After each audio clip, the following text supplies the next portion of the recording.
Aikari a Murang'a na Nairobi ni makoretwo magiteta ni undu wa unyihu wa mai na mwihoko wao ni mibango ya thirikari nene iria iri nayo ya kumahe mai matheru ma kunywa. Riu minista wa mai Simon Chelugui ni acereire kaunti iyo na agia na gikaro na atongoria a Murang'a na anyiti itemi uhoro-ini wigie mai. Our ultimate objective is to give Kenyans 100% water coverage by 2030 and at least 80% in 3 years, which includes Murang'a and the neighboring counties. Atongoria a Murang'a makoretwo makihinyiriria ati mbere ya Nairobi ihetwo mai rungu rwa mubango wa muhunguru wa Northern Corridor no nginya aikari a Murang'a maheo mai. Have also over 3.3 billion worth of programs to serve the locals of the Murang'a people.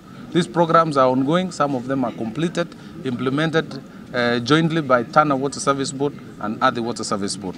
Agitu thirikari horo wa bei turarikirie naguo na turaguithia mai kaunti ya Murang'a turamekira ciringi 200 na riu nigetha thirikari ihote guthii na mbere na kuona mbeca cikuonekana kuhe andu othe mai. Chelugui ni erite aikari a Murang'a matikage na kieha tondu muhunguru ucio ndukuniaria njũĩ ciao.